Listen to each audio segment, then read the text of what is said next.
17 मार्च साल 2024 इस दिन दिवंगत मशहूर सिंगर सिद्धू मूसेवाला के पिता बलकौर सिंह ने सोशल मीडिया प्लेटफॉर्म एक्स पर एक फोटो शेयर करते हुए अपने बेटे के जन्म की खबर दी। जानकारी दी गई कि आईवीएफ के जरिए उनकी पत्नी को बेटा हुआ। खबर के सामने आते ही सोशल मीडिया पर इस बात की जमकर चर्चा होने लगी, लेकिन अभी ये खुशी का माहौल चल ही रहा था, तभी बलकौर सिंह ने एक और वीडियो पोस्ट कर अपना दर्द बयां किया। दर्द इस बात का कि बलकौर सिंह पर सरकार की तरफ से यानी राज्य की पंजाब सरकार की तरफ से इस बात का दबाव बनाया जा रहा है कि वो आईवीएफ की तकनीक से पैदा हुए इस बच्चे को लीगल साबित करने के लिए जरूरी डॉक्यूमेंट दे। ਅੱਜ ਸਵੇਰ ਤੋਂ ਮਨ ਬੜਾ ਪਰੇਸ਼ਾਨ ਸੀ। ਸੋਚਿਆ ਤੁਹਾਨੂੰ ਵੀ ਸਾਰੀ ਇਸ ਗੱਲਬਾਤ ਦਾ ਪਤਾ ਹੋਣਾ ਚਾਹੀਦਾ ਹੈ ਕਿ ਪ੍ਰਸ਼ਾਸਨ ਸਵੇਰ ਤੋਂ ਮੈਨੂੰ ਪਰੇਸ਼ਾਨ ਕਰ ਰਿਹਾ ਇਸ ਗੱਲ ਲਈ। अभी ये सवाल पंजाब सरकार ने उठाया ही था कि तब तक केंद्रीय स्वास्थ्य मंत्रालय ने बलकौर सिंह और उनकी पत्नी के उम्र का हवाला देते हुए पंजाब सरकार को एक नोटिस जारी कर दिया। इसके बाद दो सवाल आ गए। पहला सवाल ये कि क्या आईवीएफ से बच्चा पैदा करने के बाद किसी को उसकी लीगैलिटी को प्रूफ करना पड़ता है, और दूसरा ये कि आखिर किसी कपल के बच्चा पैदा करने पर केंद्र सरकार को भला क्या आपत्ति हो सकती है। दोनों ही सवालों का जवाब इस वीडियो में देंगे। हेलो एंड वेलकम, मैं हूं शुभम और आप देख रहे हैं स्विच। अगर आपको जानना है कि सरकार ने इस मामले में दखल क्यों दिया, तो आपको पहले यह समझना होगा कि आईवीएफ प्रोसीजर होता क्या है जिसके इस्तेमाल के कारण यह सब हो रहा है। आईवीएफ का मतलब है इन विट्रो फर्टिलाइजेशन।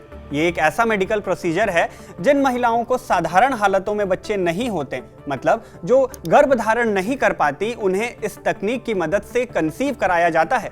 आम बोलचाल की भाषा में इसे टेस्ट ट्यूब बेबी कहते हैं। आसान भाषा में समझें तो इस प्रोसीजर से महिलाओं के मैच्योर एग्स को ओवरीज से बेहद ख्याल से बाहर निकाला जाता है और लेबोरेटरी में स्पर्म से मिलाकर इस महिला के गर्भ में ट्रांसफर कर दिया जाता है, जहां एक भ्रूण से बच्चे का विकास होता है। ये पूरा ही प्रोसीजर असिस्टेड रिप्रोडक्टिव टेक्नोलॉजी यानी एआरटी के तहत आता है, जिसके रेगुलेशंस के लिए भारत सरकार ने 20 दिसंबर 2021 को संसद द्वारा एआरटी रेगुलेशन एक्ट पारित किया था। ये तो हो गई आईवीएफ और एआरटी रेगुलेशन एक्ट के बारे में। अब आपको बताते हैं कि क्यों इन्हें सरकार की तरफ से नोटिस मिला। दरअसल भारत में एआरटी रेगुलेशन एक्ट 2021 के मुताबिक महिलाओं को 21 से 50 साल की उम्र तक आईवीएफ ट्रीटमेंट से मां बनने की अनुमति है। वहीं पुरुषों की बात करें तो वो 21 से 55 साल तक इस तकनीक से पिता बन सकते हैं। लेकिन इस मामले में बलकौर सिंह और चरण कौर दोनों ही इस एक्ट के तहत तय की गए एज लिमिट से ज्यादा हैं, मतलब कि उन दोनों ने ही इस एक्ट के नियम का उल्लंघन किया। यही बात उस नोटिस में भी लिखी गई जिसमें हिंदुस्तान टाइम्स की एक आर्टिकल का हवाला देते हुए ministry of health and welfare ने पंजाब के department of health and family welfare को एक नोटिस जारी किया। इस नोटिस में क्या था? इस नोटिस में पंजाब सरकार से इस बात की पूरी पुष्टि करते हुए जवाब मांगा गया कि जब इन दोनों की तय उम्र तय किए गए सीमा से ज्यादा है तो इस मामले पर आगे कार्रवाई कैसे हुई, मतलब उन्होंने कैसे बच्चे को जन्म दिया। अब सवाल आता है कि भला सरकार ने ऐसे रेस्ट्रिक्शंस क्यों लगाए हैं? किसी को भी कब किस उम्र में माँ बाप बनना है, इस पर सरकार या किसी कानून का कोई जोर क्यों होगा?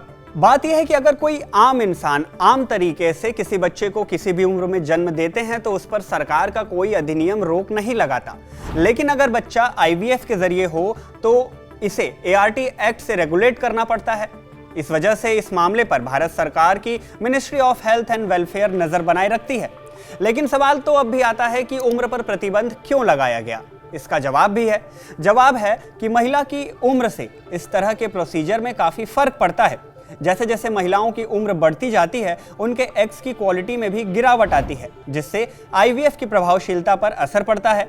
इसके अलावा डोनर एग्स के बिना भ्रूण में क्रोमोसोमल एबनॉर्मेलिटीज का खतरा बढ़ जाता है, जिससे मां और बच्चे दोनों के लिए जोखिम पैदा होते हैं। अमूमन इसी बात को ध्यान में रखते हुए कई महिलाएं अपने एग्स को कम उम्र में ही फ्रीज कराना पसंद करती हैं, ताकि एक उम्र की सीमा के बाद जब वो बच्चों को जन्म देना चाहें तो वो इन फ्रीज हुए एग्स का इस्तेमाल कर पाएं।